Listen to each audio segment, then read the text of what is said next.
The narratives we tell ourselves are important because they shape the way we move about the world. What you think manifests in everything that you do, in ways that you probably don't pick up on, because as far as you're concerned, your thoughts only really affect you. For example, let's say that you're in the glass half empty camp. You have a dour disposition because, for whatever reason, you believe that you don't matter and life will never be fair to you specifically. You grew up with parents that didn't understand you, who treated you poorly, and you always felt like an outsider. When you were in school, you felt like you couldn't do anything right or fit in with your peers, so you have a chip on your shoulder because of your history, and you feel like there's plenty of supporting evidence that the world is an unfair, unlucky place where people who don't fit in finish last. Even when things do go your way, you feel like you're just waiting for the rug to be pulled out from under you. You found $1 on the ground, but a bird poops all over your jacket 5 minutes later. You got a free coffee, but your date stood you up after. So now, you treat everyone and everything as pointless and expendable because you feel that that is how you've been treated your entire life. You believe that those around you will inevitably disappoint you and then leave. So why bother even giving more than the bare minimum? When a person desires friendship with you, you automatically discount what they're saying because you've determined that most people will lie and leave anyways. You show up late to hang out because they probably had something else they would rather do. You leave conversations midway through because you feel like they just don't care about what you have to say,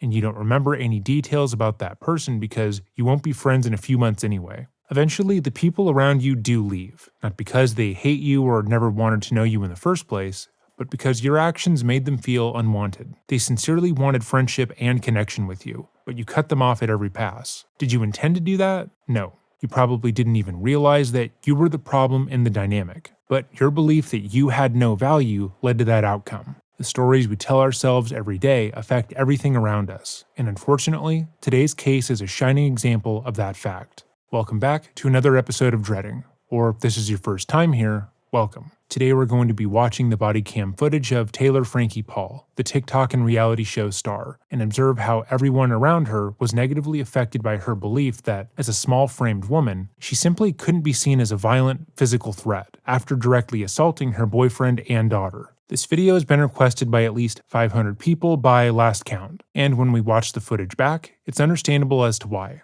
To be clear, this video is only about the first domestic violence incident that was reported between the couple in 2023. There have been 2 other incidents, but details have yet to come out about those at the time of writing. With that said, Taylor and Dakota have both filed restraining orders against each other, each alleging that the other physically abused them. If and when more information comes out, we will supplement our coverage. Before we begin, this footage is also deeply upsetting. If you were affected by an abusive parent in any way, I recommend clicking off of the video. If you find that you are at all sensitive to images or sounds of children being abused, again, I would suggest clicking off. The internet has made it so we see so much disturbing footage constantly that you might think being affected by this is a sign of weakness, but I don't think so. We are wired to find this information repulsive and stressful, so I think you deserve some peace. And the seemingly bottomless pit of agitation and sadness found within this is not, in our opinion, always worth it. So, only you can make the decision for yourself to watch this video, and I hope you choose whatever is best for you. It's more than likely that this video has been copyright claimed by TMZ. So we receive no benefit from you putting your well-being at risk. I will also be leaving links in the description box down below to domestic violence charities. I find that when watching or researching these cases, it can sort of lead to a feeling of powerlessness, that everything in the world is bleak and painful, but that is easily combated by action, like donating time, supplies, or funds to charities to help victims. If there are other charities that you enjoy, I urge you to leave them in the comments down below. So with all of that said, let us begin. Taylor Frankie Paul rose to internet stardom via TikTok. Her early TikToks mostly focused on clickbaiting the internet to believe that she was a 50-year-old mother who had aged remarkably well, despite being in her early 20s. She took part in TikTok dance trends with her friends. She showcased her daily life as a young Mormon wife, living in Utah with her husband and their children. Over time, Paul would collaborate with other young moms who were also on TikTok. These collaborations would garner a great deal of attention, as all the moms were young, attractive, and willing to post ludicrous things online for attention. Many of their posts could be classified as engagement farming, with most of them obviously lying about aspects of their lives to confuse, enrage, and generally engage audiences. That group became known as Mom Talk, and Taylor was deemed the de facto leader of the group, based solely on the fact that she had the most followers. However, the group would be blown up by the young mom who would go on TikTok Live and expose that the majority of the group were actually swingers. According to the live, Taylor would state that the couples engaged with what is known as soft swinging, where they were allowed to do everything with their friends' spouses, save for penetrative sex. These parties were meant to be fun and experimental, and were said to have little to do with any participants wanting to exit their relationship and begin a new one. Emotions were supposed to be off the table, but almost everything else was. There were clearly defined rules for the couples. However, Paul would admit to having broken the rules by having penetrative, vaginal sex with her friend's husband, and having an emotional affair which culminated in him telling her that he had a crush on her. In the TikTok Live, Taylor admitted to her part in the scandal and stated that because of her actions, her husband, Tate Paul, was seeking a divorce. Taylor would make the following TikTok when asked about the custody split and how she planned to move on from the scandal.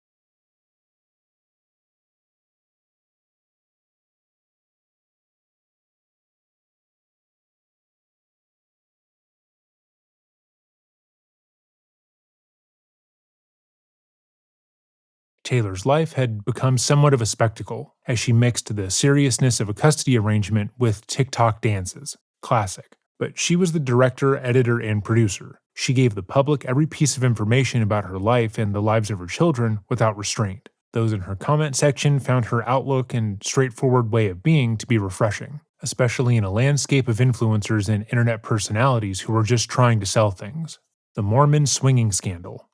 You heard me, but specifically Taylor's ability to command attention led to multiple reality television producers wanting to set up a show surrounding her life. They looked at her and saw dollar signs, because she was young, attractive, and appeared emotionally volatile. She was not only willing but eager to put her private, most embarrassing moments in the spotlight. Not only that, but she had no problem airing out her friends' and family's personal business on camera as well, as evidenced by her TikTok Live. In the world of reality television, people like Taylor do extremely well. These individuals are reactive to a degree that makes them equal parts compelling and terrifying. They lash out at others with little provocation, and are willing to upend their own lives for something as small as winning an argument. But this sort of star factor makes the individual incredibly difficult to be around for long periods of time. Taylor appears, based solely on the content she puts out herself, to be someone who would be difficult to trust. She has showcased herself throwing her friends, family, and colleagues right under the bus, even in arguments where she was in the wrong. This sort of behavior is something we often see in children and teens, and is usually something that people grow out of over time. It's normal to respond cruelly without thinking when you're 13, because you lack the ability to properly take the time to think through your actions. But as you age and see how your actions hurt the people around you, most grow out of that behavior. As an example, think about the last time you were irritated at work. This is a professional environment where you're expected to be on your best behavior lest you get fired. Your manager asks you to redo the report you turned in without telling you if you had done something wrong. They seem annoyed and their tone is combative. Though it would be fun to return that same negative energy back to them, that could very well lead to you being fired. It would also escalate the situation. So instead, you redo the report and move on with your day. Was the manager right to approach you with that attitude? No. But that doesn't mean you're allowed to act without consequence. Taylor deciding to expose that swinging scandal led to her being approached by a reality show, but it also hurt almost everyone else who was involved. Maybe her ex-husband, who she had already betrayed by cheating on, didn't want that part of his life exposed in that way. Maybe the woman whose husband she cheated with didn't want to be involved publicly because she wanted to deal with the infidelity privately, but that didn't matter to Taylor at that moment. She has no qualms lashing out emotionally towards others, using private, personal information to force them into action, and that kind of person is hard to be around for long periods of time. After the scandal had somewhat settled down, it was revealed that the Mom Talk group would be starring in a new reality show titled The Secret Lives of Mormon Wives. By that time, Taylor's divorce was well underway, and she had begun seeing a man by the name of Dakota Mortensen. However, while season 1 was filming, Taylor's neighbors would make a distressing 911 call. They told the operator that they had heard screams coming from Taylor's home and were fearful of the safety of her and her children. The following is the police report that was made public in 2023. When we arrived, we parted on the street and we could hear yelling coming from 4306 West Rex Peak Way. The garage of the home was open and we observed a white Toyota truck parked on the street. The vehicle was currently running. I attempted to contact the front of the residence while Officer Felsing stayed back at the garage. I rang the bell. I could still hear yelling coming from inside the home. A male and female answered the door. They were identified as Dakota Bo Mortensen and Taylor Frankie Paul. They were still arguing when they answered the door. When I asked what was going on, Dakota said that Taylor was hammered. Taylor responded by saying, "So is he." Dakota stated he was sober. I noted that every time Taylor would raise her hand or arm, Dakota would flinch as if trying to protect himself. I suggested that both parties separate. Dakota stated that Taylor needed to calm down. Taylor immediately became aggressive and hit Dakota. I grabbed Taylor's arms and pinned them to her sides and told her to stop, and that we were not doing this. Taylor replied, "Okay, but he threw me out in the garage." Officer Felsing entered the room and helped me separate Dakota and Taylor. Contact with Taylor. While attempting to separate Taylor and Dakota, Taylor wanted her phone. I told Taylor that we could get her phone, but she believed that Dakota had it on him. She walked towards Officer Felsing and Dakota. While she was walking, it was apparent that Taylor was alcohol impaired, as she struggled to walk straight and had to use the wall to stabilize herself. Dakota didn't have Taylor's phone like she thought. Dakota stated that Taylor threw the phone at him. Taylor found her phone on the floor of the kitchen. I followed Taylor to the front door and spoke to her on the front steps of the home. I interviewed Taylor about the events that occurred this evening. I could smell a strong odor of alcohol coming from Taylor. Additionally, Taylor had slurred speech and struggled to maintain her train of thought. Throughout my contact with Taylor, she asked the same questions repeatedly, even after receiving an answer. I asked if Taylor needed paramedics, and she stated she did not. Taylor then made the following statements. Taylor was drinking at a girls' night prior to coming home, but nothing crazy. Dakota picked Taylor up from the girls' night, and Dakota, quote, redacted her out all the way home. Taylor was emotionally hurting, but not physically hurting tonight. Taylor suggested her dad come pick up her kids. Quote, I can just go and do whatever, redacted, I don't give a blank anymore, unquote. Taylor was extremely upset and kept repeating that she was emotionally sore. Dakota and Taylor pushed each other in the garage. Taylor stated she hit Dakota and didn't want to think about it. After returning home, Taylor and Dakota began fighting. Taylor was going at Dakota when Dakota pushed her into the kids' stuff. After being pushed, Taylor said she went, quote, ballistic. Taylor stated she didn't think she had any injuries, but her fingers did hurt. I viewed Taylor's hands and I observed a small scratch on one of her fingers. Taylor wanted her dad. I advised her to wait outside with Officer Felsing. Scene observations. When I was walking into the home, I immediately observed multiple metal chairs and other household items on the floor by the entryway. The chairs looked like they may have come from the kitchen island. I also observed a vase of roses on the ground by the kitchen island. Contact with Dakota. While switching places with Officer Felsing, he advised that Dakota and Taylor have been in a relationship for 6 months. Dakota does not reside at the residence, and according to Dakota, Taylor has been making statements redacted. I interviewed Dakota about tonight. Dakota made the following statements. Dakota confirmed he picked Taylor up from girls' night in Lehigh, I think it's how you pronounce it. Dakota confirmed that he did, quote, redacted her out, unquote, because he was a recovering addict and they had a prior agreement to stay away from alcohol. Dakota stated Taylor is struggling with a number of personal things, and adding alcohol to the mix causes her to explode. Dakota thought his finger might be broken and his elbow had protracted pain, especially when touched. Dakota stated he was supposed to go to a concert with a friend. When he told Taylor about the concert, she wanted to go and requested Dakota pick her up.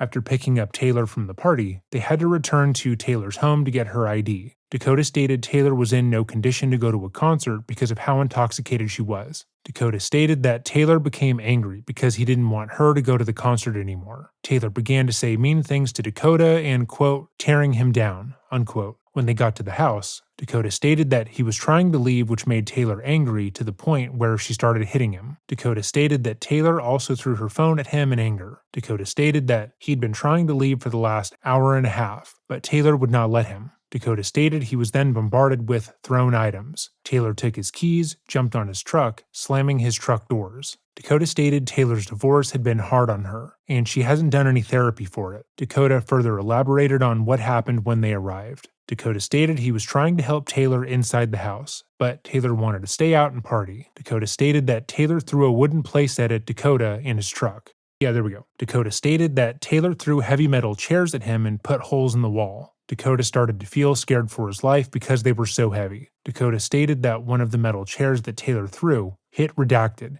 and Dakota was trying to help Redacted after getting hit. Dakota initially stated he would complete a witness statement form, but later declined. I could tell Dakota was reluctant to give a statement because he didn't want anything to happen to Taylor. I explained the importance of him documenting his account of the story, but ultimately he declined to fill out a statement form. Dakota confirmed that he and Taylor had been dating for 6 months and were in a consensual sexual relationship. Dakota showed me a portion of a video he recorded on his cell phone that showed Taylor assaulting him. It appeared that Dakota was telling her to stop and trying to defuse the situation. While talking with Dakota in the garage, Jeremy May, Taylor's dad, arrived on the scene. I asked Jeremy if he was willing to watch Taylor's children. Jeremy said he was willing 100%. I explained that I was going to be arresting Taylor and that I needed family to watch them. Jeremy and Leanne May volunteered to watch the kids. So the next portion of the police report discusses the damage to Dakota's car, which we will be skipping over.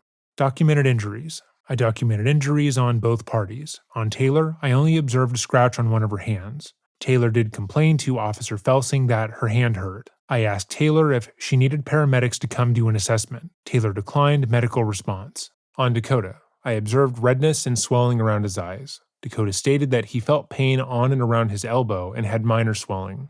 I observed scratches on his fingers. I observed a minor laceration on his neck. Dakota stated it was from Taylor, but he didn't know when it happened exactly. Dakota later stated that his eyes were showing signs of bruising. Dakota then uploaded injury photos to evidence.com using CitizenLink. Based on the statements and evidence available in this case, I identified Taylor as the primary aggressor. Taylor also admitted to throwing both the wooden playset and metal chairs at Dakota. Taylor justified her actions by saying it was a reaction to being pushed by Dakota. I arrested Taylor Frankie Paul for several domestic violence-related charges and placed her in handcuffs. I double-locked them. I escorted Taylor into my patrol vehicle, secured her in the cage, and fastened her seatbelt without incident. Taylor was upset I was arresting her instead of Dakota. Taylor stated that she peed her pants because she was scared. I explained to Taylor that I identified her as the primary aggressor of the incident because he was trying to leave and she kept engaging with him. While at jail, Taylor was compliant. Taylor Frankie Paul was booked on the following charges: 1 count of assault, 1 count of criminal mischief, and 1 count of domestic violence in the presence of a child. Following Taylor's book, I watched the cell phone footage from Dakota on a computer screen. After watching the video in its entirety, I found that the above assault charge that I booked Taylor on needs to be enhanced to an aggravated assault due to the multiple metal frame chairs being used during the assault in the video. Taylor threw the first metal chair at Dakota, which hit him in the arm and hand. After the throw, I observed Taylor raise her arms in a taunting manner. Dakota yelled, "Your daughter is right here." Taylor did not stop assaulting Dakota and proceeded to throw a second chair and swing a third metal chair at Dakota twice in a baseball-style motion. The chair hit Dakota's arms. According to Dakota, after the chair hit his arms, the chair then hit Redacted in the head. Immediately after watching Dakota's arms get hit on video, I watched the chair's momentum continue in the direction of the nearby couch. I heard Redacted begin crying immediately, which is consistent with Dakota's account of Redacted being hit by the chair. The assault continued off-screen while Dakota yelled, "Stop throwing stuff at me," and "Stop screaming at me." Redacted began crying in the background. I heard Dakota yell, "That's your daughter, you just hit her in the head with a metal chair." Taylor responded, "Because of you." Dakota yelled back, "No, you. Go and help your daughter now. Help your daughter, Taylor." It sounded like Dakota was trying to check on Redacted by asking, "Are you okay?" Redacted cries, "No." The arguing continued until I rang the doorbell. Both answered the door. Shortly after, I witnessed Taylor hit Dakota at the front door. So, following her arrest, Paul would enter into a plea of abeyance. A plea of abeyance is a court-approved agreement where a defendant essentially pleads no contest to the charges, but the judge delays entering a conviction for a period of time, usually between 1 to 5 years. In most cases, the defendant would be required to take some classes, but if they stay out of trouble with the law, their charges would be dismissed. In Taylor's case, she was given a term of 3 years, which was set to end August of 2026. The other 4 charges were dismissed with prejudice. After the police report was made public, filming for the reality show stopped for a bit. The other moms involved with the show reportedly wanted to continue filming without Taylor, removing her from the show entirely due to her behavior. However, reports published around this time state that production felt that without Taylor's behavior, there simply wasn't a show. Instead, they waited until the court case was resolved, and then centered the pilot episode around the incident, including some of the police body cam footage and audio. Based on our experience putting FOIA requests in for body cam and interrogation footage, it's likely that the video evidence that Dakota gave to the police was not given to the show's editors, but that the full body cam, which includes footage of Taylor slapping Dakota with the back of her hand, was. When putting in a Freedom of Information Act request, it's important to be specific about what you're hoping to obtain, as more often than not, the processor will give you more than you asked for. On more than one occasion, we received evidence that we didn't want to see, like the strip search of a pedophile. It's rare that a significant portion of the footage is entirely edited out, especially when it's so easily published later on. The show would go on to become extremely popular, despite multiple other controversies occurring around the cast. Taylor's platform continued to grow, and she was regarded as a real reality star, the likes of which had not been seen in a significant period of time. Tate Paul has also come forward to say that he had been lied to following the arrest, with Taylor's mother allegedly coaching his daughter to say that she had not been struck with a chair, following her repeat reality show successes. She was scheduled to become the next Bachelorette, as the ABC franchise had been struggling. According to viewers of the romance game show, the past few seasons had been plagued with scandals. Though the majority of the leads have had clean records, multiple contestants have been found to have charges of stalking and abuse in their past. Fans of the show have become deeply concerned about the safety of the lead and contestants, to the point of a large-scale drop in viewership. The producers hoped that Taylor would bring more eyes to their show, despite the fact that she had a documented history of domestic violence and they had access to the body cam footage. Taylor is a physically small, lithe woman. Therefore, most would assume, wrongly, that she poses no real physical threat to those around her, particularly someone like her boyfriend, Dakota, who is reportedly over 6 feet tall and nearly 200 pounds. It's a bias that we all have to some extent. When the initial reports surrounding the domestic violence call were publicized, the majority of people had a hard time conceptualizing Taylor as being the primary aggressor, or a threat in any real way. And because they were only looking at words on a page, people gave the mother of two a bit of leeway. The majority of people would subconsciously give her the benefit of the doubt and defend her, saying things like, maybe he had purposely agitated her, maybe he was the aggressor in some way, and she was just defending herself. The commentary that exists surrounding this instance online, prior to the video's release, is painted with a very soft brush, especially because people do like Taylor, but just because she's small and has a charming personality, doesn't mean that she is incapable of harm. She is also an incredibly fit person, having posted multiple workout routines on her Instagram profile. But more than that, she was throwing just about everything she could at Dakota in her impaired state. So what would have happened if one of the chairs she had thrown hit him in the back of the head and knocked him out? What if he fell forward and was gravely injured? And what also would have stopped her from throwing a kitchen knife? We're not being overdramatic or reading into her actions when we say that her violent actions could have led to his death in this instance or her child's. Moreover, Taylor is a parent, and her actions directly led to her daughter also being injured. The following is the footage of the incident, as recorded by Dakota. Again, if you're at all sensitive to evidence of abuse, intimate partner violence, or child abuse, I would pause the video now and watch something else. Yeah, look at you. Look. Yeah, look. This is called physical abuse. Yeah.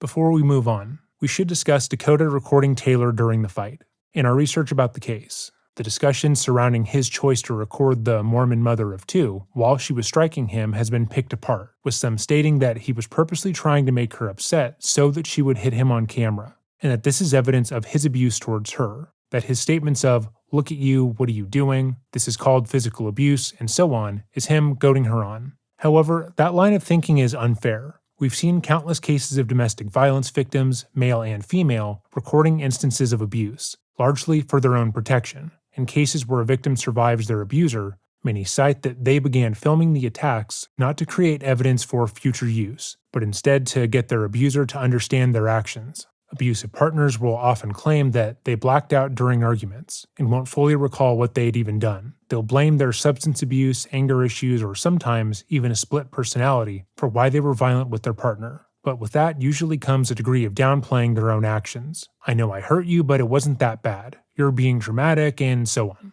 It's possible that Dakota wanted to show Taylor how violent she was during this instance, as he felt she wouldn't have believed him otherwise. As we'll see, she clearly doesn't believe that she's capable of harming anyone based on her statements alone, so he might have wanted to show her otherwise to prompt a change in her behavior.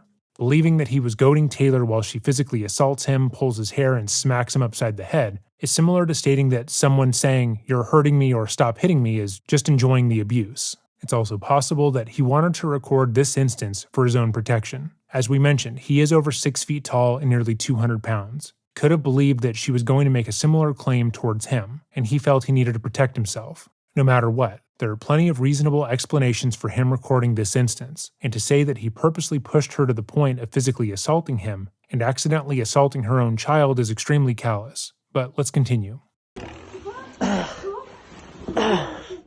Yeah, see, Taylor, this is all you do. It's the only thing you know how to do is hurt me. Huh, and you think this is okay? It's not okay. Holy shit. It's important to note that Taylor had placed Dakota in a headlock. She had released him, but he is noticeably out of breath and he's having a difficult time catching his breath in the aftermath. Instances of non-fatal strangulation, which this qualifies as, is a huge red flag in terms of abuse cases. Studies show that victims who experience non-fatal strangulation with their intimate partners are 750% more likely to be murdered by that partner in the future. I don't give a fuck. Let me go. Stop. Dude, leave me alone. Oh my gosh. Taylor is blocking the exit, keeping Dakota in the home and refusing to defuse the situation. She isn't scared. She isn't trying to leave the area herself or remove Dakota from the home. For whatever reason, she wants him to stay and she feels justified in physically assaulting him. But there's no justification for this. People have tried to justify Taylor's behavior as being reactive abuse, which is a term here that means when a victim of abuse or violence reacts to that violence in a way that could include some physical violence of their own or shouting of their own. In other words, the abusive partner will torment their partner to their breaking point. So, when the initial victim reacts in a similarly abusive way, the original abuser then will point to their actions and label that person as abusive. Though the idea of reactive abuse has been discussed in relevant circles for decades, it's only entered the public's vernacular over the past 6 years. In that time, people have misused the term to justify abusive actions in relationships. In this case, we've seen countless examples of people saying that Dakota pushed Taylor to this point, and therefore her assault of him is justified. But it isn't. It doesn't matter if Dakota was pissing Taylor off, if he was pushing her buttons and telling her that he didn't like that she was drunk. That does not and will never justify her violently assaulting him or anybody else for that matter. She isn't protecting herself. She doesn't believe she was in any danger. She is the one keeping him in the home even though he wants to leave. More importantly, abuse is abuse no matter what the reason. This is especially true if there are children present in the home. Taylor's daughter was a witness and a victim in all of this. She was sitting and watching the fight as it occurred, learning from her mother that romantic love sometimes looks like beating the shit out of your partner. That when her mother gets mad, she will justify hurting others that she claims to love, and taking that with her into other relationships. So are those same commentators going to tell her that her abuse she suffered and witnessed was actually not that bad? Your daughter is right here. Oh my gosh. Oh my. You are fucking. You're unbelievable. No, you. Stop. So Taylor just hit her daughter in the head with a chair. She threw 2 chairs across the home at Dakota in front of her daughter, while he backed away. Again, he's trying to leave the situation to get away from her and protect himself. Meanwhile, she's cornering him so he can't leave and lobbing heavy objects at him in order to injure him. She doesn't seem to be afraid of him harming her or trying to stay away from him to exit the situation safely. She wants to hurt him obviously and feels justified in doing so. So much so that she picks up a stool like a bat and swings it at him, hitting her daughter instead. Her daughter was always directly in the line of fire, and she was so incensed that she either didn't notice or simply didn't care. But after hitting her, she screams that Dakota is the one at fault, that because he wanted to leave and he didn't allow her to assault him, that he is now responsible for her daughter's injury.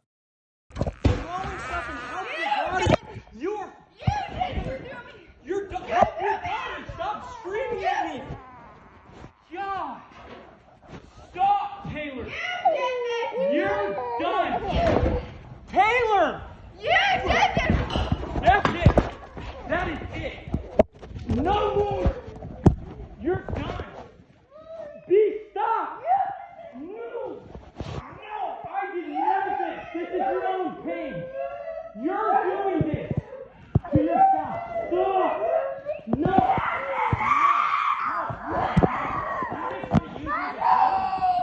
I'm done taking the blame for you. Yeah, I'm sorry, Indy. Taylor? Get the fuck out! I'm done with you. You did it. I'm done. Stop. Shut the fuck up! Taylor,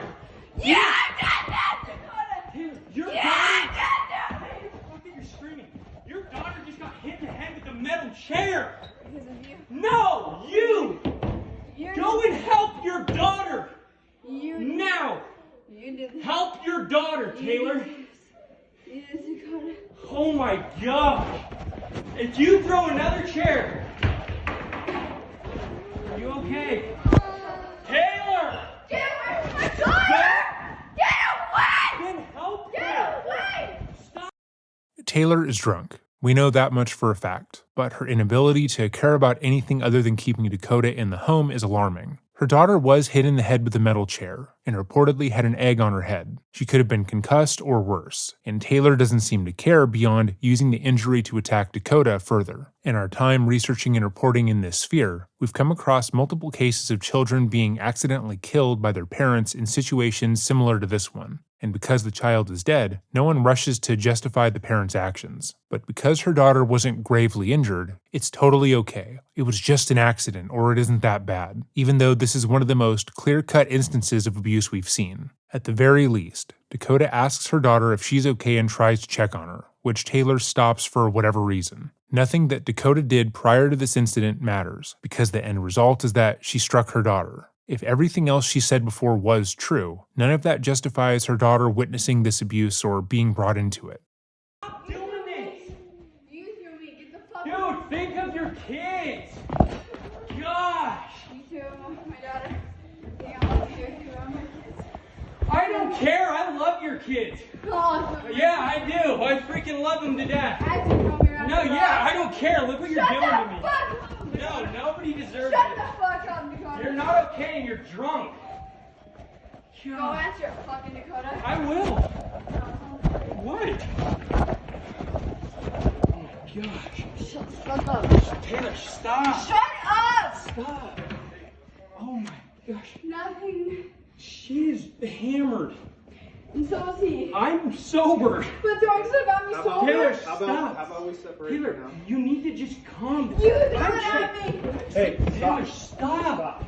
The footage ends there, as the police arrive at the home. But before we watch the footage, we should address the conversation happening around the release of the video. More specifically, there is the insinuation that the video was released by Dakota in an effort to defame Taylor's reputation and to prevent her season of The Bachelorette from airing. Taylor's response to the video release directly implies that Dakota was using the footage to take away opportunities from her out of spite, and that she had been similarly victimized by him throughout the relationship. And having watched a bit of Secret Lives of Mormon Wives to help craft this video, Dakota's actions toward Taylor were often manipulative and cruel. Based on the show, they both seemed to be engaged in an obviously emotionally volatile relationship, purposely pushing each other in order to control the other person. They fueled each other's worst behaviors, lying, cheating, breaking up, then getting back together, then cheating again, and so on. At best, both are emotionally immature and confuse fighting and chaos for romantic love, and at worst, they are two abusers seeking fulfillment in the other party. But even if Dakota wanted this footage to be seen by the public in order to harm Taylor and her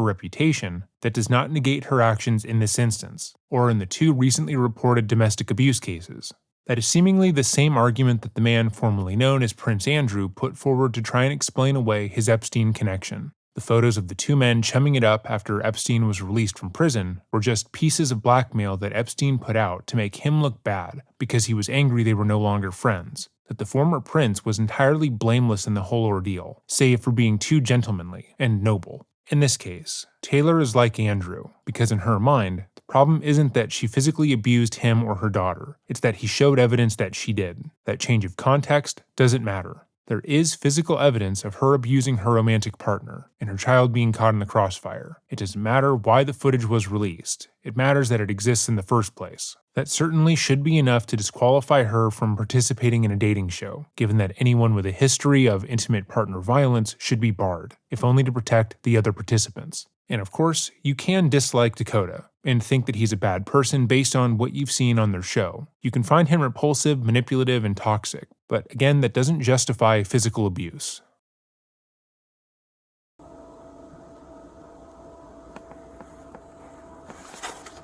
Jeez, man, I feel bad about this one. Oh, poor little family. The evidence used in this case came from Dakota, and provides a limited view into what happened that night. Their stories about what happened are similar enough, with Taylor admitting that she blocked Dakota from leaving and continued to assault him when he tried to leave her residence. The only real difference in their retelling of events is that Taylor stated that she only began hitting Dakota after he pushed her away from him into their children's toys. Meanwhile, Dakota stated that he only pushed her to protect himself because she had already begun hitting him at that point. However, the police body cam footage provides us a third-party perspective that we can review. So let's review.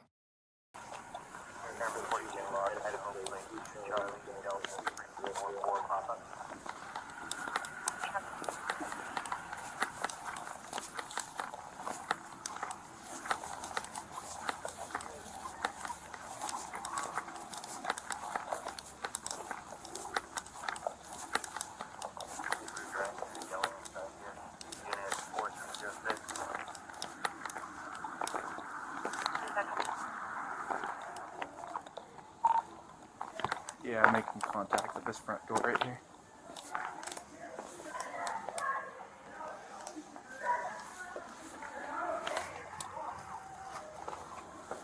Let me know if you made contact on anybody. Contact at the front door. Stop! Hey, what's going on? Oh my gosh. Nothing. She is hammered. And so is he. I'm sober. But throwing stuff at me How about, so Taylor, hard. stop. how about we separate Taylor, for now? you need to just calm down. You threw it at me. Hey, Taylor, stop. stop. There are a few things we can immediately observe here. First is that even though Dakota was instructed to open the door by Taylor, she put herself between him and the exit. One of the main escalating factors in this argument was Dakota leaving, so she is essentially standing guard to make sure that doesn't happen. Dakota is almost cowering behind Taylor, despite their size difference. This is probably because he's just been on the receiving end of her abuse. This video was taken minutes after he was hit multiple times with a metal chair, and he knows that she's not necessarily in her right mind. If she has already justified hurting him in that way, and hurting her daughter, chances are that she's not going to stop just because law enforcement has arrived. Moreover, when Taylor raises her hand to gesture, he immediately flinches, fully expecting her to strike him. This is an automatic response that he's having due to the night's events, and a reaction like this would be extremely difficult to fake. In our research, we've seen a few different parties put forward the notion that once police became involved, Dakota purposely made himself look like the victim. He attempted to manipulate the officers by pretending that he was afraid of Paul, and this sort of flinching is evidence of that. But people faking this sort of fear response tends to be easy to spot. There's usually an extremely obvious delay between the other party's movements and the reaction, where here we can see that Dakota flinches the moment the hand is raised. And he's right to be fearful, as Taylor does begin to slap him in front of the officer. Just We're not doing this. Okay, but he threw me out in the garage. No, because she is attacking the crap out of You me. threw me in the garage. Okay, stop. lying. Okay. You can just Okay, go okay. that way. Okay. Okay. I just want to talk to you. Okay. Over Okay, here. I don't need people Okay, you're throwing good. hands at people. Okay, you're good. Okay. Now I want to talk to you Please don't let me separately. take any of my stuff. Please watch my. Okay. Okay. Please just watch him so he doesn't you take have- any of my stuff. Do you have my other officer is going to stay with him? Okay. Where's my phone then? Do you have a jacket or anything? Yeah? I want to talk to you with Can that I get one. my phone, please? Yeah. Once Taylor begins speaking to the first responding officer, she immediately blames Dakota for her violence towards him, stating that he pushed her first out in the garage. Dakota states that that was in self-defense, as she had begun assaulting him and jumping on his car and preventing him from leaving. But let's say that Taylor is telling the truth here. He had pushed her unprovoked in the garage. He had physically abused her and she believed she was defending herself. That does not then justify her slapping him in front of the officer. She was clearly not defending herself any longer, and was just abusing him because she felt justified in doing so. There is a clear difference between a person defending themselves and someone who feels justified in abusing their partner. Defense comes with an endpoint, where you want the threat to your safety to go away. That could look like the other person being knocked out, police becoming involved, or them leaving. Or in extreme cases, the other person dying. You aren't fighting just to fight. You're trying to fight to protect yourself. Meanwhile, a person who is angry and feels justified in assaulting someone will probably just keep going, even when given the choice to stop. Taylor wants Dakota there. She was physically keeping him in the home for whatever reason, and she continued to escalate the assault even when he was pleading for her to stop. The difference between their actions is clear.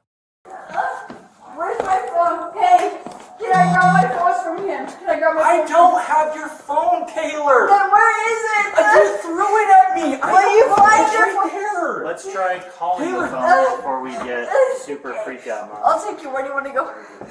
Obviously, Taylor is inebriated. She drank at the girls' night party before and is not fully cognizant of what she's doing. But it's important to point out here that she, for seemingly no reason, blames Dakota for everything she's done. She accuses him of taking her phone because she doesn't have it. She doesn't remember what exactly she even did with it. So in her drunken state, she thinks that he must have stolen it from her because they were in a physical confrontation and he, in her mind, is antagonizing her. Meanwhile, when she approaches Dakota, he states that she doesn't have the phone because she threw it at him. But even as she tries to argue with him about this, she finds it on the ground in the kitchen, which confirms his story. But that does little to change her demeanor or agitation towards him.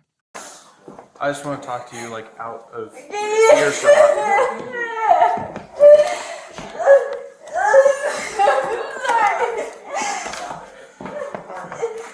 Out here.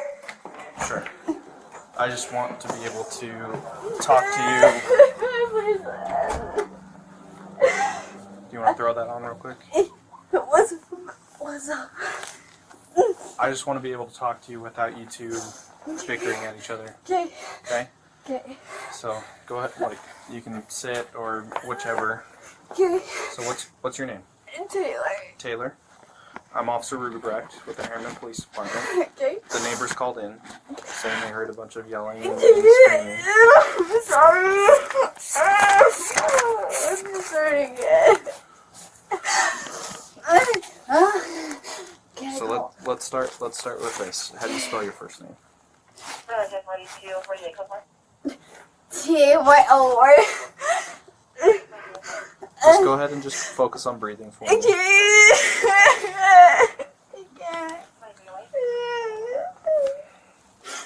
Okay, go ahead. So Taylor, right? Yeah. What's your last name? P-A-U-L.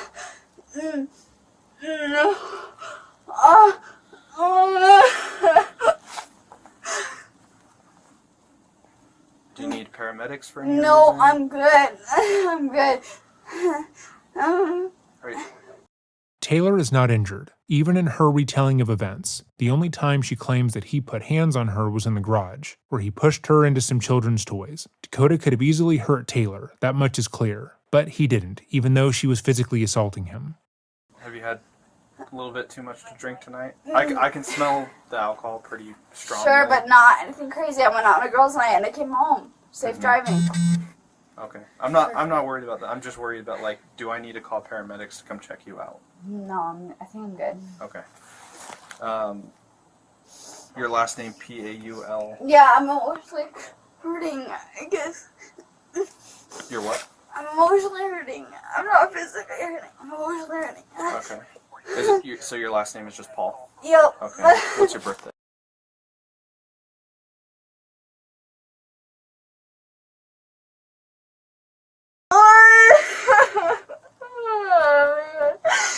I can call their dad to come get the kids. Do you want that? And so I can just go and do whatever, and I can fuck anymore. What's your phone number?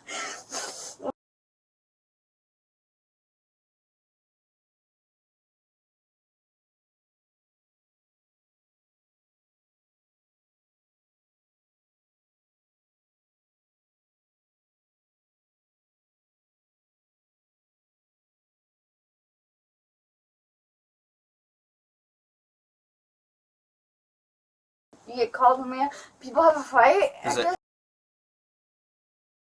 Oh, What did I do wrong so I can help myself? What did I do wrong? Help me to know so I can do better. Well, it's not.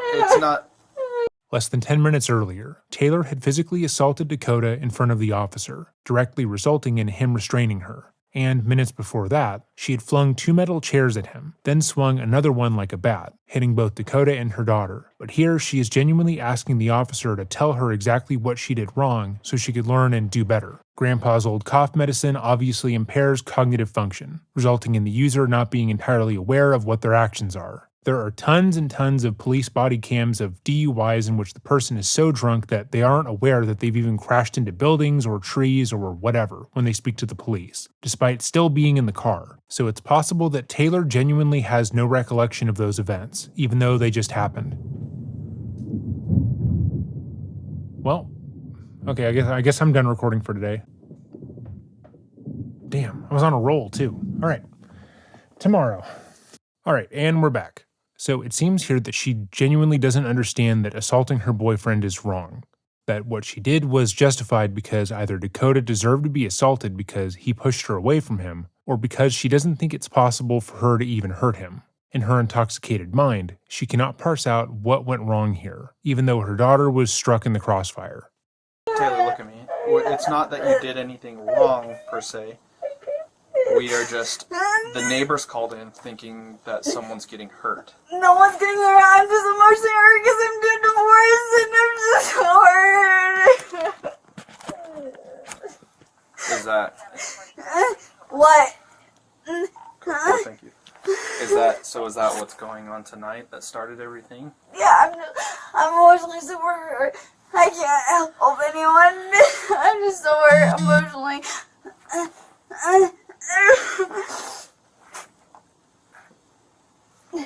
I'm sorry. Can I get a drink of water? I'm just really hurting. I can get my husband to come get the kids if that's easier. I don't know what he wants from me. I don't want anyone that wants from me. I'm just so hurt. So, tell me what happened tonight. He pushed me in the garage, and it's fine. I don't give a fuck. I just want to move on. I don't give a fuck about him. I just want to move on. I don't care. I pushed him. I hit him. He pushed me. I don't know what to think about it. Taylor has already justified her actions as happening because she is emotionally hurt from her divorce. But that doesn't negate the abuse. One of the number one themes that you can see throughout most criminal cases is that the person responsible will have some sort of emotional or psychological wound that explains the behavior. They grew up in a bad family home where they watched their parents abuse each other, so they abused their partners. They were abused when they were younger, so they continued the cycle of violence and so on. But those are explanations for behavior, not excuses for it. Everybody makes mistakes, everybody has those days, but we're all tasked with acting appropriately. It's not fun. In fact, it can feel like the entire world is out to get you, and you're dragging yourself through shards of broken glass. But that doesn't justify you inflicting yourself on other people randomly, and hurting others the way you've been hurt, especially if children are involved. Can I get a drink, please? Please? Can you promise not to talk to him while we go in there? Sure. I just don't want anything escalating to an argument or fight while we go in there. Okay? Okay, let's go.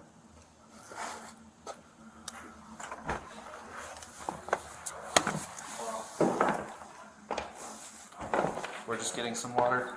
Don't talk to each other.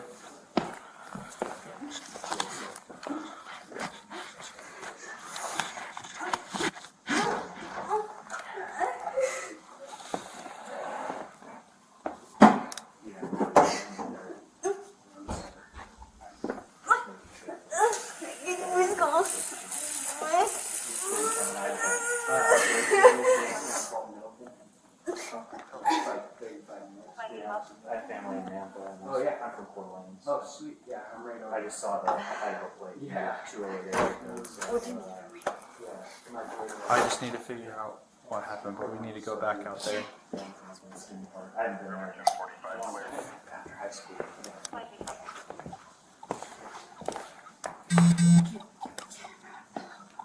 I need to finish talking to you and figure out what happened tonight.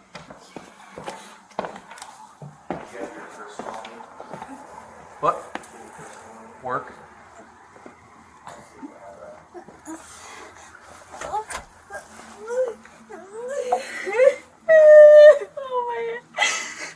What do you need from me?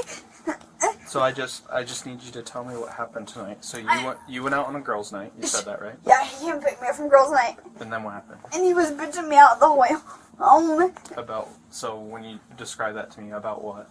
I guess having fun with the girls. And he was going to a concert, but he was like, we're not going to a concert now. And he came home. And then we were fighting. And we were fighting at each other. And then I was going at him, I guess hitting him. And then he pushed me into the kids' stuff. And then I went ballistic because he pushed me so hard. And then I fought back, and then we were just fighting, and I just let him out. How Taylor tells the story is significant because she admits here that she was already hitting Dakota when he pushed her, which lends credibility to his version of events. It's also notable because she doesn't seem to consider the act of assaulting him as her going ballistic, given that she'd already begun hitting him at that point. It was only when he made a move to get her away from him that she feels she lost control and went too far. Where did the kids go? My daughter's right there, and then my son's up sleeping because we had my family member that was babysitting. And this is all, I guess this is all. With you guys fighting, do you have any injuries? No, I think I'm okay. My fingers hurt. I think I'm okay. Can I see your hands? Yeah, I just want to go to bed. Just go like this. I just want to go to bed. I think I'm okay. I'm good. What about the other side? I don't know.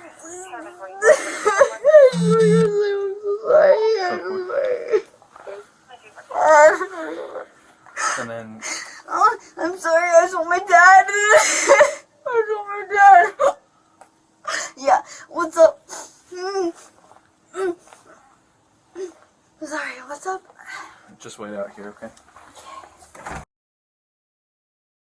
Tonight goes. She's so in talk that it's hard to get out what happened tonight. Yeah. So what she is telling me is, she went out for a girls' night. So did that happen? Yeah, she did. Yes. Okay. And then she said that you came to pick her up from girls' night, and then, but couldn't really elaborate. So she said you were bitching her out in the car. Yeah. So just elaborate on that. What Meaning, happened? for this reason right here, she's not doing okay in life. She's struggling right now. She's going through a lot. Alcohol is something that we can't. So it's something that we've communicated as a couple to try to stay away from those things, right? Pausing here to note that the majority of Dakota's interaction with the police thus far has been confirming aspects of Taylor's story. He isn't denying that he was angry at her for drinking. He's confirming that she is going through a difficult time emotionally, and he is agreeing with most every point as it has been presented. And based solely on the behavior that Taylor has displayed since police became involved, it is clear that she has a pretty significant issue with alcohol. Even her getting water had her on the brink of collapse. Dakota's mostly composed demeanor and his willingness to agree with the majority of Taylor's version of events would lead him to appearing trustworthy in the eyes of the officers. And for her health right now especially, due to just she is struggling, adding alcohol to that, just like tonight for a prime example, just explodes. Is this all from tonight? Yeah, dude. Bro, I can't even tell you the stuff that just happened. Is any of this property yours? No. Okay. I think my finger's broken, dude. My I don't know. Is there a bump there? Oh, because that hurts so bad. She hit me with the freaking metal chair. Oh. Yeah, it was in shock now. I can feel all the pain everywhere.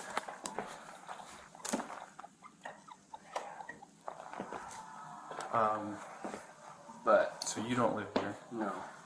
and these kids are hers? Yes. Okay. So you're coming home. You're upset because she's intoxicated. Well, I'm not. She mentioned something. She mentioned something about. It's okay to be upset. Yeah. She mentioned something about you had a concert. Or Yeah, something. yeah. So she was having girls' night. I was like, hey, I'm gonna go to a concert with my friends. And she was like, oh no, come pick me up. I want to come with you. So that's why I went and picked her up, and that was our plan. We were going to come back here because she didn't have her ID on her. She was going to grab her ID here, and then we were going to go to the concert. But once I picked her up, I was like, no. You're in no condition. Yeah, you're no. Like, absolutely not. That was pissing her off. The thing she was saying to me was where I was getting more upset. It wasn't necessarily that part. What was like, she saying? Oh, just like awful things to me, you know. I mean, just like as far as like just tearing me down, I guess, you know, like just saying mean things about me. So like, you know, that sucked. Like, but I also just went silent for a good 30, 40 minutes too, while she was just screaming and crying and yeah. And then like, I mean, it wasn't really anything crazy, to be honest with you, until we got here. Once I pulled in here, I'm trying to think when it started. She started hitting me. Oh, because I tried to leave. I was like, I'm going to leave. Oh, no, she came in here first. Yeah. She came in here and threw her phone at me. And I was like, and this was like in front of like 2 of her family members. And she's like screaming at me like, You're outside, I'm inside. This is my house. Get out. Taylor, okay? No, Taylor, okay. Hey, Get Taylor, out of my house. when I told you.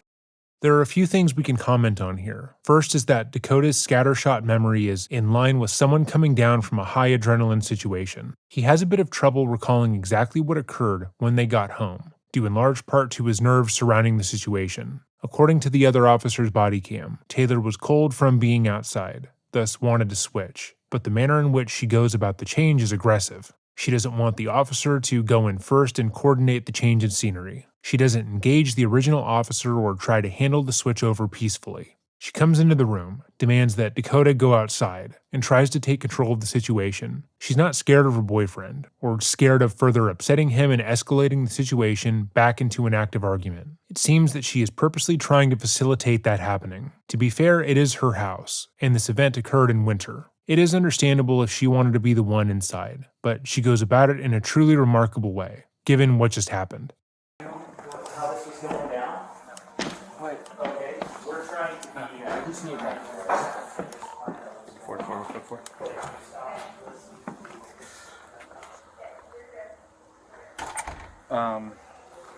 Okay, so sorry it's cold outside. No, you're good. This is actually fine. Like all I care is that you guys are separated. And No. Not continuing. Dude, yeah, like I said, I was telling him. I mean, all I've been trying to do for the last hour and a half is to leave.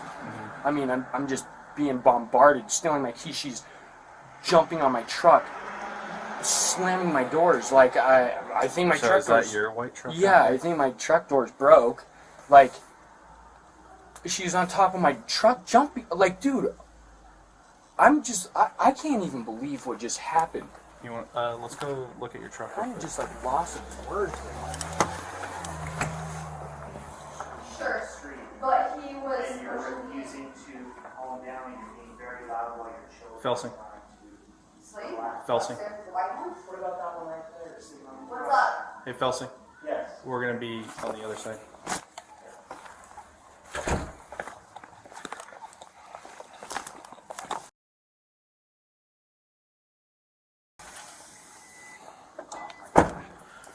Okay. Yeah. So that's where a lot of her. That's what I was trying to explain. Is like, so she's going through a lot right now. Yeah, with her divorce and stuff. Like, I think that's just been really hard on her, and she hasn't done any therapy. And that's a different relationship. Yeah. Okay. Yeah, and that wasn't that long ago, so it's very fresh. So we got in a relationship like really pretty soon after her divorce. Dakota is now justifying what happened to him as not being Taylor's fault. He's expanding on what she said earlier, that she is emotionally hurt, and that what happened in this instance is not indicative of the kind of person she actually is. She's going through her divorce, she's in a lot of pain right now, and when she drinks, it makes things worse. But this isn't really how she is. This sort of narrative framing is something that most abusers rely on, that their victims genuinely believe. For example, in the case of Christy Mack and Jonathan Copenhaver, more commonly known as War Machine, she would describe how most of the time he was a loving and attentive partner. When they met at a photo shoot, they got along and she wasn't feeling well. She was sick with pneumonia, and he would offer to come to her hotel and take care of her, without the promise of sex. He bought her pizza, gave her medicine, and attended to her every need that night, and both would almost immediately claim to be in love. And he would continue to show up for Christy in that same way, giving her gifts, taking her out on trips, and being a decent, loving partner. But then, he began to physically abuse her, using his martial arts training to nearly kill her multiple times over. By that point, Christy was already in love with War Machine, and mentally tried to justify what he had done. He was just stressed from work. He was tired. She tried to push his buttons. He didn't mean to. While on the stand, she would say, quote, "The first time I thought, oh, it'll never happen again. The day after, he stayed home from training and coddled me. After every time he would hit me, those were the best days of our relationship." Unquote. His usually caring and considerate actions were the real him. His violent actions towards her weren't really his fault. The victim loving and believing that the person abusing them isn't fully responsible for their actions is a crucial part of the abusive cycle, because otherwise the victim would just desire to leave the relationship. So Dakota immediately parroting that Taylor only physically assaulted him because she is drunk and going through a lot, is him justifying what happened to him in real time. People go through divorces every day and don't physically abuse their next partner. People also drink every day, and then they don't go around swinging metal chairs at their boyfriend and child. No amount of emotional hurt makes assault okay, or makes an adult not responsible for their own actions. And so that's why it's been hard. It's just been like a lot, I think, for her. Okay. And yeah, I think she's going through a lot. She's the type to where, it's hard for her, I think, to get help. Like she fights it. So you guys come home. She starts getting angry. Yeah. Because you're saying that you're wanting to go home. Yeah. Well, I was trying to just take her inside. I was trying to help her in. I was like, let's go. Like, you need to go inside. And I think she was saying something that she wanted to go party still. I'm like, no, like, you can't. Yeah, and then I went inside because I was finally just, like, she was not coming out. So I was like, okay, well, and she said her parents were in here. So I was like, oh, perfect. I was like, I'm going to go. Are they actually in there? No, they weren't. It was, like, I don't know, like her niece or something like that. I don't know. And so I went in there and was, like, going to get them. I'm like, hey, Taylor's, like, drunk. You, like, come get her or something. Are they coming over? No, they already left. They were house sitting for her, watching her kids. Oh, okay. And then she came flying in. And that's when she was, like, freaking out on me in front of them. And I'm like, whoa, what? And what was she saying? Oh, crazy stuff. I don't know. I think she was like, I don't even know what she was saying. I don't know. Something about her phone. She was going off about her phone. And then she chucked her phone at me. And then, or no, she threw it on the ground. Boom. And then, I'm trying to think. Damn, everything happened so fast. So as far as what Like happened to you, you said that you're kind of like hurt on your elbow. Yeah. What was that from? That was from, she threw that thing at me there, and that was the thing that hit my truck as well, the What's wood that? thing.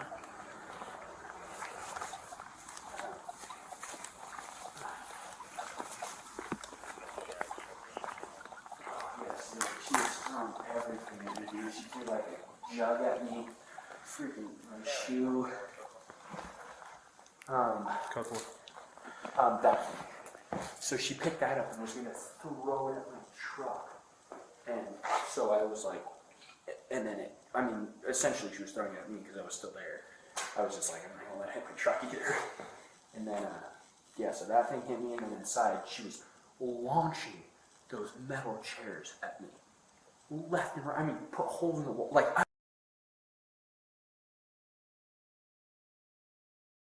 and her daughter's right there on the couch. So I'm freaking out about that. One of the chairs did hit her a little bit. And so and then I was trying to help her, and she was still going after me. Did she, do you have her parents' phone number? I don't. Okay. Yeah, I don't want to sue them, that's for sure. Okay. Are you willing to fill out a witness statement form? As far as what? Just what happened tonight? Yeah. And all that stuff, like what happened with that thing and the chairs, and like just your side of the story, because she's giving a different side of the story. Oh, I knew. I even told him that. I was like, she's gonna say crazy shit. But you have to remember, like, the only thing I did to her was pushed her out of my way. She fell once, but she's hammered. I'm literally fighting for my life, pretty much. But didn't lay a hand on her. Didn't, like, do anything to her. Okay.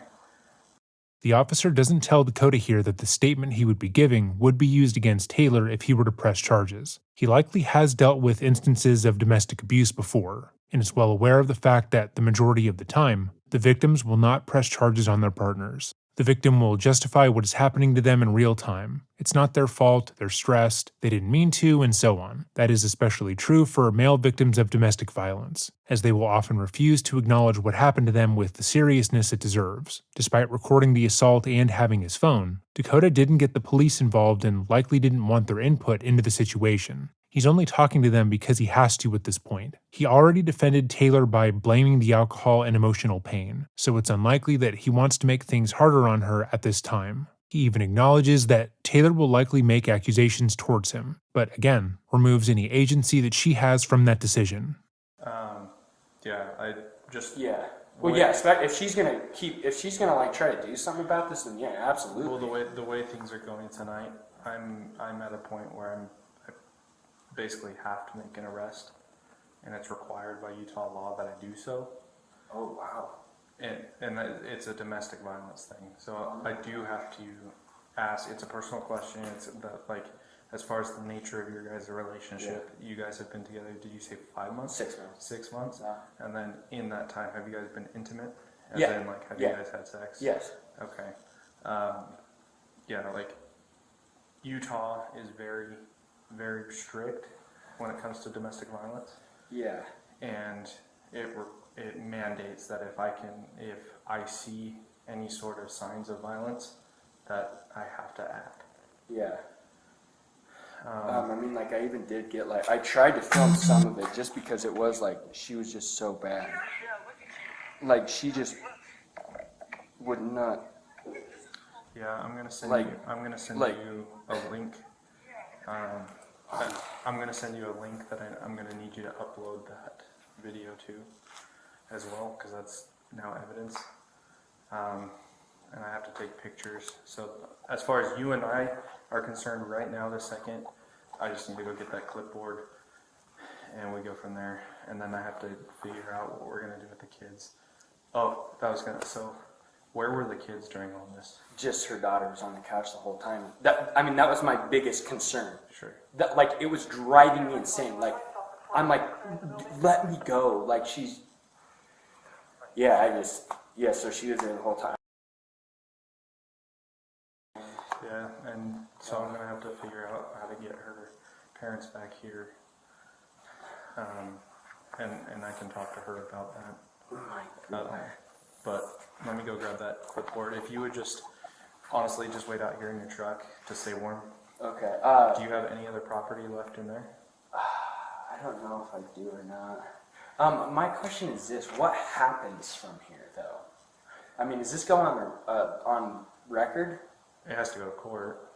So I mean, it's not. I mean, like, will her picture and stuff be plastered and stuff like ours, or what? What do you mean? Like on a website and stuff I mean, for this?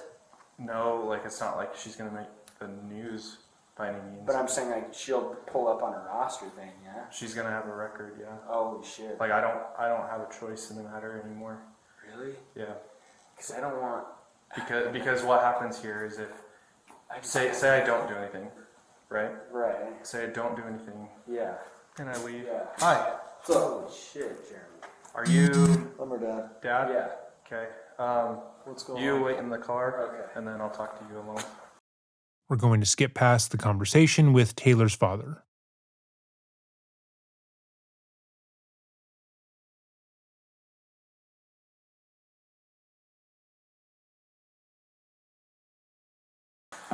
Your dad is here.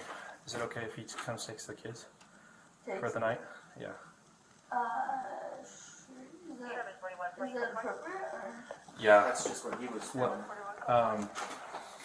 If I could just talk to you out front for a second again. Do you want me to stay with Dakota and Dad out here? No.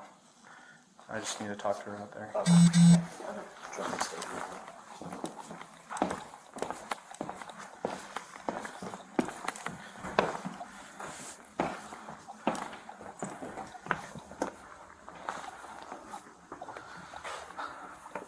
So I talked to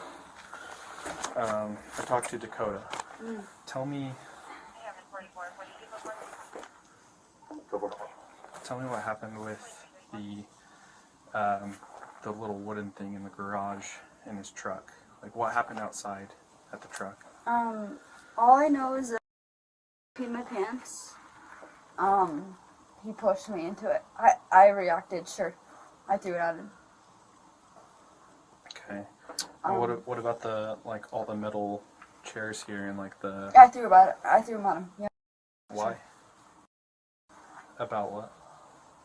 Him. Like, what were you...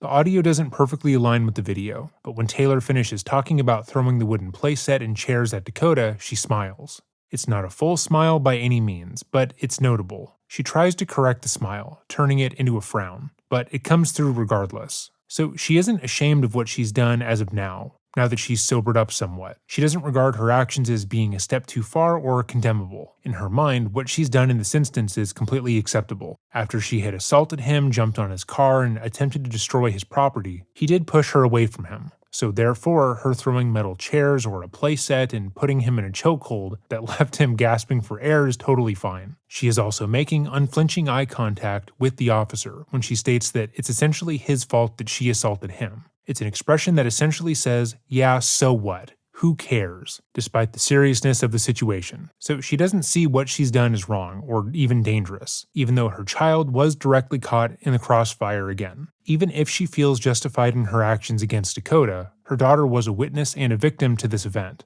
That is an innocent child who she has direct power and control over. And instead of feeling any sort of responsibility, she seems to feel standoffish that she could be penalized for what occurred here at all. This is a genuinely dangerous mentality, one that she's never appeared to have grown out of, given the other two reported instances of domestic violence that are currently also being investigated. She also tries to point to her peeing her pants as a sign of abuse, but throughout this entire encounter with the police, she's still been the aggressor. She struck him within seconds of him opening the door for them. She also kicked him out of the house aggressively, and then she stated in her original conversation with the officer that she wasn't afraid of Dakota. While it is possible that Taylor peed during the fight, it seems unlikely that it was done out of fear, given how belligerently drunk she is. I'm just trying to get... He's fighting back. I peed my pants in my garage. He pushed me into the wooden thing, so I reacted. I threw the wooden thing at him, and when he came in, I threw everything else at him. Okay. How did everything start? We were in the car, and we were bickering. He was mad that I went to a girls' night. He picked me up from the girls' night. We were fighting from the girls' night to my house. Okay, and then what happened when you guys pulled up? We were still fighting, and then I got out, and he threw me into the wooden thing, which is why I reacted to that, and I went ballistic when he pushed me into the wooden thing. And I was like, I guess, fighting back with him. Okay. I didn't actually realize I peed myself. Do you know who this is? My mom. Your mom? Yeah. Okay. Okay. I guess I was reacting. Yeah, that was my bad. Taylor nonchalantly puts the responsibility for what happened onto Dakota, stating that she was just reacting. But again, she already admitted to having hit him prior to the push.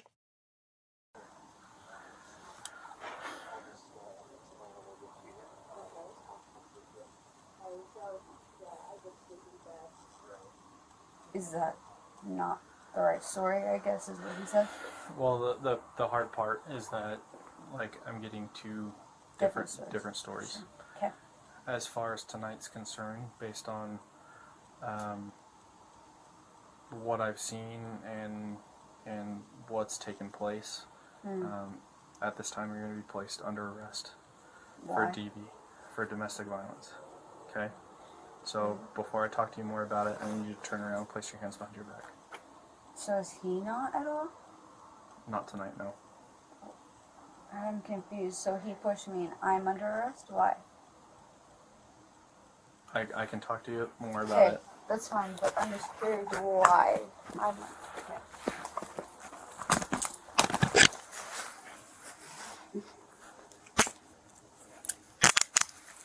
I'm going to my. Am I going to talk or not? Yeah. You can just give me a second. So I'm the one shooting myself. So why am I under arrest? So you're going against his word against mine, correct? It's based on the evidence that I'm seeing at the, here tonight. What's your evidence? Just curious. Just all the stuff on the ground, and you throwing things at him, and all that. Are we allowed to ask him, or is that not allowed? Because. What do you mean by asking? Because when he sees this, he's not going to agree to it. Recall what we said earlier about victims often standing by their abusers and justifying their actions, and how abusers rely on that dynamic. Taylor knows implicitly that Dakota would not want to see her in jail, and he doesn't want to make her life any harder than it has to be. She's already going through a hard time with her divorce, and this entire fight started with him being mad that she's gone back on her promise to be sober. She knows that he wants to help her, and therefore would not want her to be arrested. So she says as much here. She is acknowledging the dynamic between them, and how much power she has in that dynamic. Because he wouldn't want to see her deal with any real-world consequences, she can throw heavy metal chairs at him, break his truck, and choke him when he pisses her off. Because he already knows that things are so hard on her, he isn't going to call for help or call for an ambulance if things get really bad. This is the same dynamic we saw with Courtney Clenny and Christian Obumseli.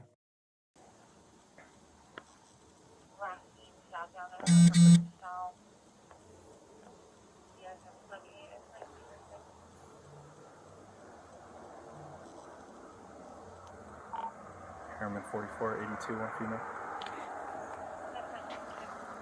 Let's walk to my car. I'm allowed to ask questions or Yes, not? you can. Okay, so can we ask him? Yeah, I did. I did talk to him, and I told him how tonight was going to go. And So that's fine. he understood. He was very, upset about it. But What is he upset about? So I'm curious how I piss my pants tonight and I'm getting under arrest, I guess. Can you help me with that? part of that could be. There's a lot of factors about that. What is it? Tell me. But the main thing. Can I see my mom and dad? And him? If you Please? want, I just don't want to traumatize your kids. Okay, That's my my kids biggest are concern. asleep, so can you talk to them? No, your daughter's in the living room. Can I talk to Dakota then? That's probably not a good idea, because I don't want you guys to argue. Sure. Can I ask him to do what? I'm confused how I'm being arrested, though.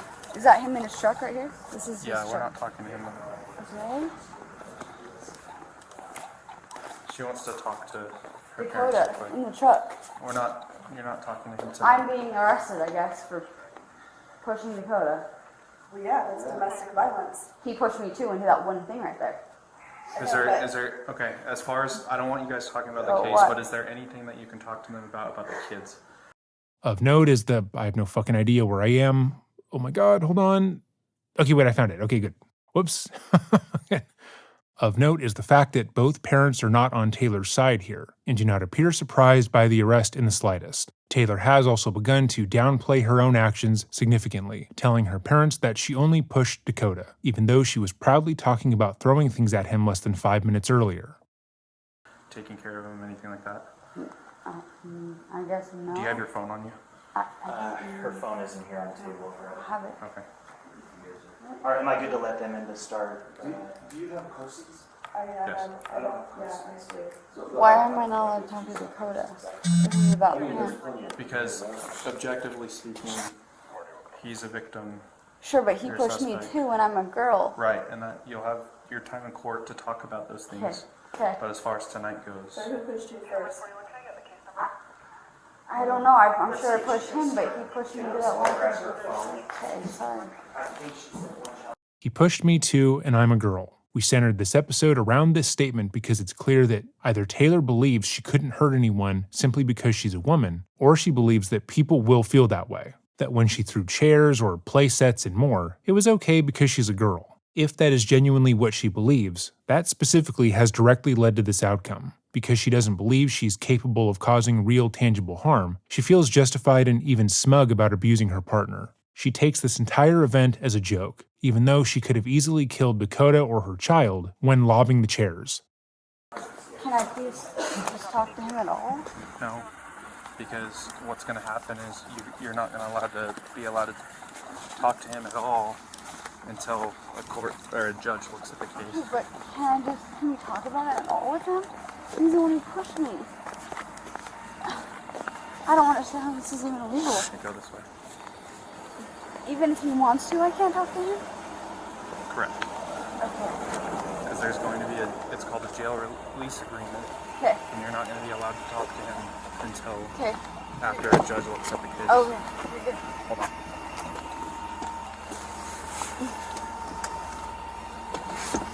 So because I Go ahead pushed and step him in. first, I go to jail. That's one factor in the whole case. And he wants me to go to jail? No, he doesn't want to, but Utah requires me to make an arrest when I can sense that, or when I can tell that violence is taking place. I know that was probably hard to see. Why can't it be me?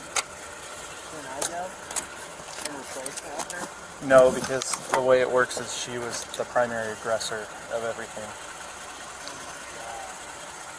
Taylor was unfortunately right about Dakota not wanting her to face any real consequences, as the first thing he asks the officer is if he can be arrested instead of her. She was blaming him the entire time, saying he was responsible for her assaulting him repeatedly, and he is asking to take her place. Again, this is extremely common for instances of domestic violence. Oftentimes, the victim in the situation will become aggressive and even antagonistic towards the police, believing they are inappropriately interfering in the relationship.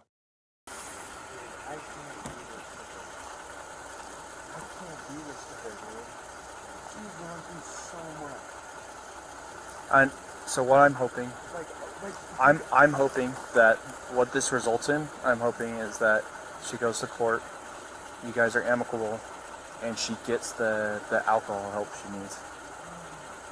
But as far as how tonight went, I can't ignore it. Yeah, I get where you're coming from. I agree. Even for me, I can't keep putting up with that stuff. No, and the sound, I'm not trying to make you feel a certain way, right?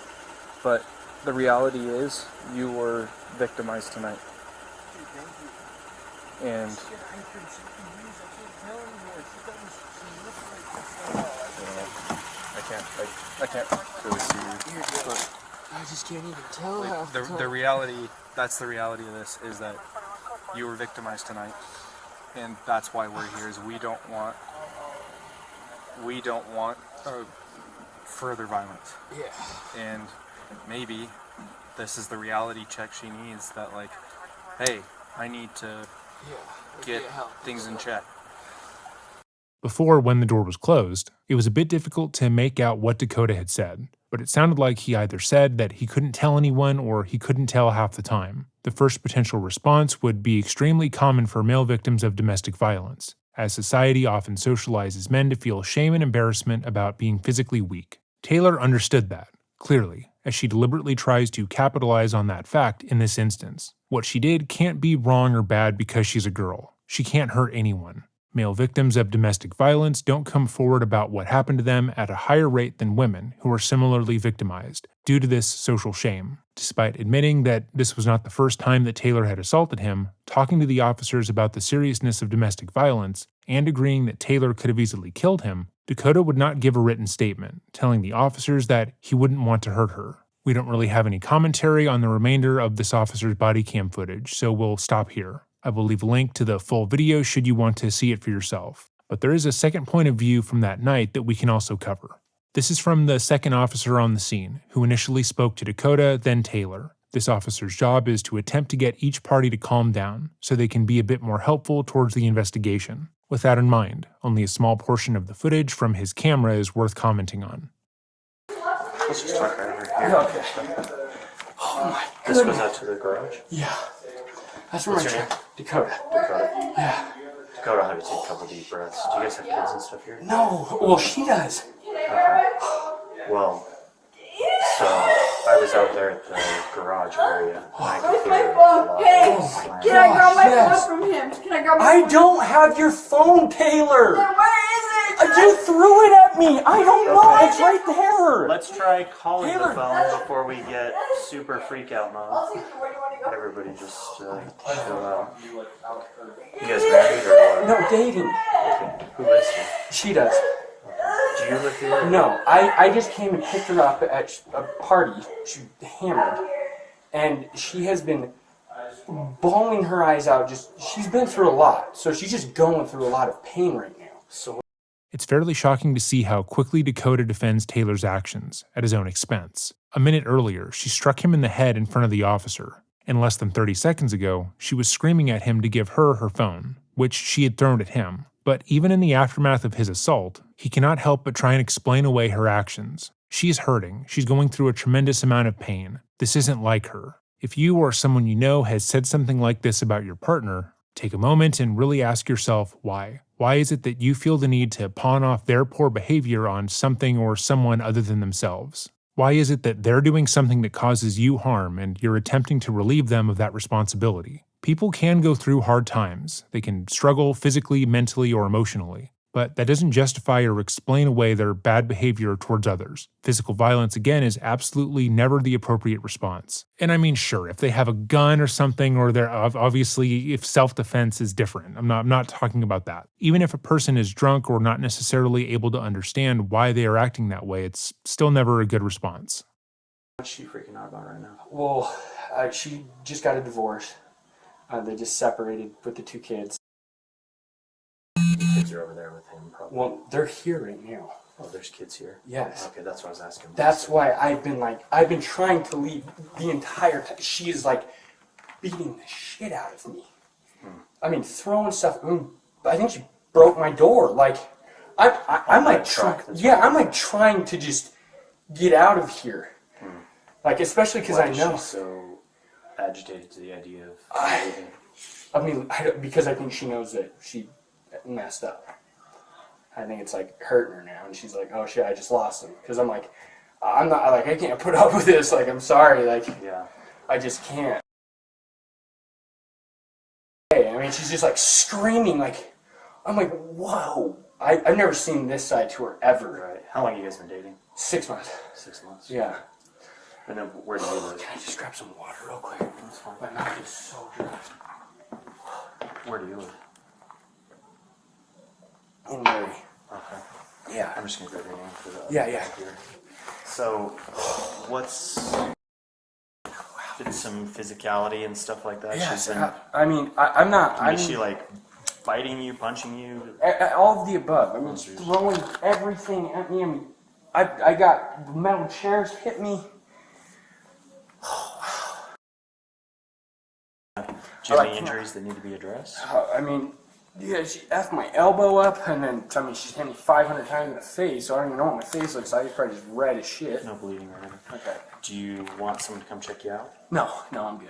I mean, I was about to say, it doesn't cost anything. Yeah, so it's no. just. I'm fine. How do I spell your first name? Dakota.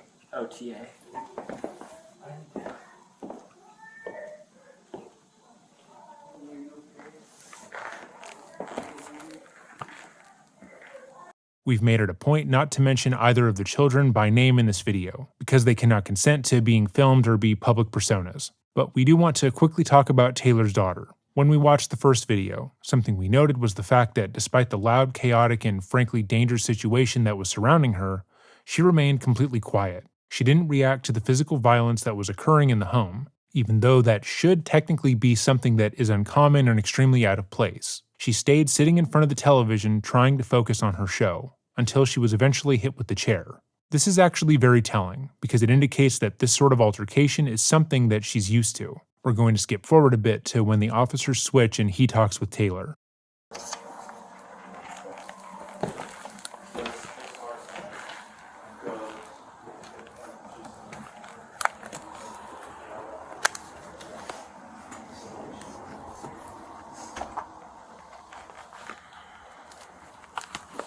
What's your name?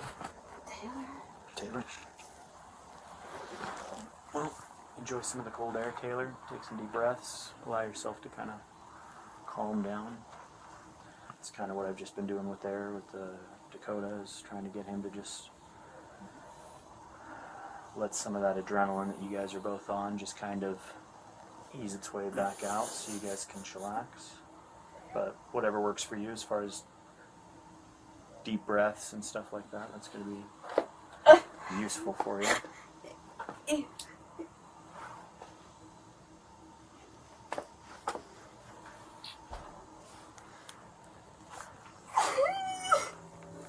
Do you have a therapist or anybody you go to?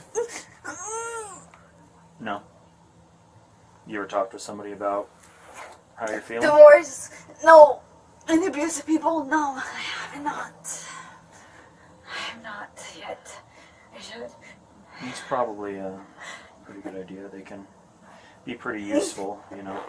You might not feel like this normally. This might be kind of due to a little bit of alcohol always raises all of our emotional state. It kind of makes the emotion take over the rational. Sure. I don't know if you noticed that with you, but No, I divorced or alcohol or not. I feel awful. So you're good. You're good. it's probably a little bit easier to keep under control though when you haven't Sober. had any alcohol. Yeah. Yeah. Sure.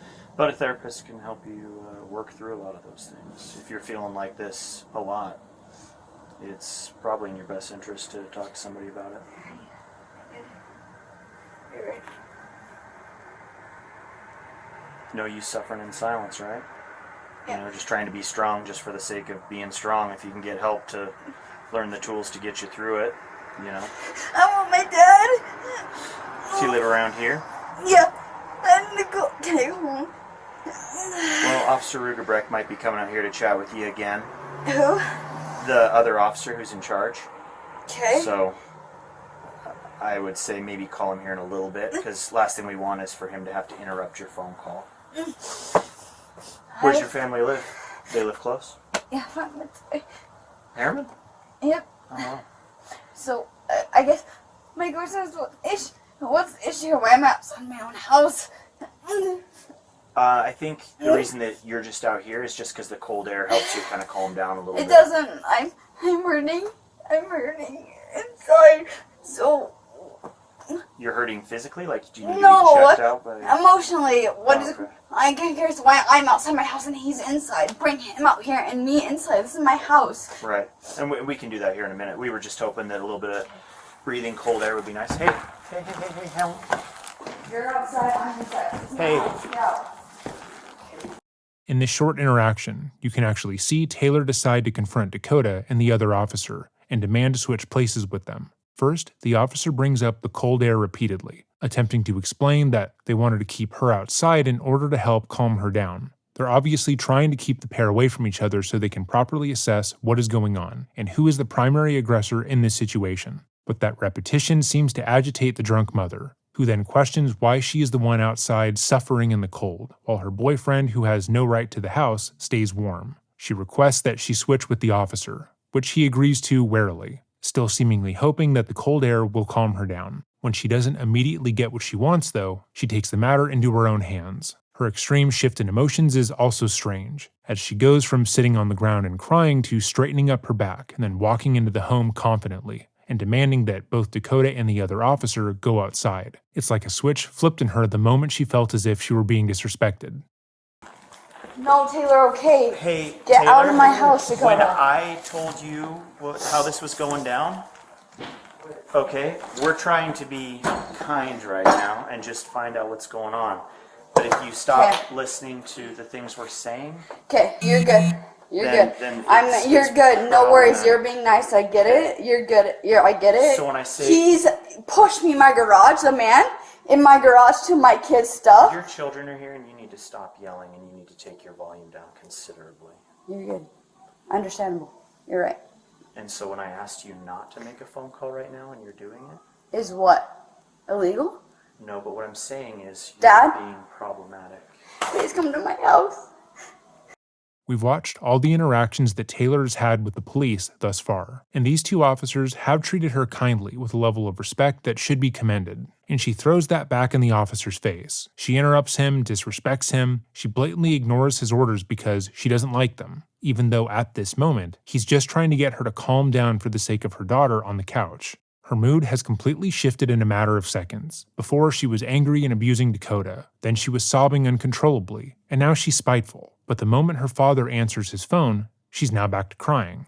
It's hard to say if this display of emotion is actually legitimate, because she's drunk. But had she been sober, wangling a new dangle of your emotions and ping-ponging around in this way would indicate fabrication of some kind. The remainder of the footage is mostly uneventful, but we'll leave the original upload in the description box down below. Both Taylor and Dakota appear to be deeply troubled individuals with problems with substance abuse. They mistake chaos and abuse for romantic tension, and that much has been shown through how they have displayed their relationship on reality television. Both parties should be focused solely on parenting their children and trying to provide them a loving home away from each other. At the time of writing, both Taylor and Dakota have filed restraining orders against the other. Dakota alleges that in March of 2026, Dakota and him had gotten into a fight while driving with their son. He states that during the fight, she choked him, then shoved him into a window and struck him repeatedly, and then attempted to pull a necklace off of him. He went further to say that he called 911 during the attack, but Taylor manipulated him into ending the call. He alleges that she then began to threaten to harm herself, and he eventually took their son out of the home for their safety. The following night, he claims that Taylor assaulted him again, throwing his phone at a wall and blocking him from leaving. When he was able to get to his truck, Taylor got in as well, and then began to attack him there. Taylor's restraining order against Dakota goes over the same incident, but claims that Dakota was the aggressor. She claims during the argument, he grabbed her by the back of the head and slammed it into the dashboard. She also alleges that Dakota had become increasingly more possessive as her season of The Bachelorette approached, and that he'd begun to stalk her, with him going so far as to getting her initials tattooed on his lip. According to TMZ, she supplied the court with images of bruises, but that evidence has yet to be made public. So this case is awful in so many ways, but it's my sincere hope that the children are protected above all else. But with that said, let us know what you think in the comments down below. Have a great day and remember, stay safe.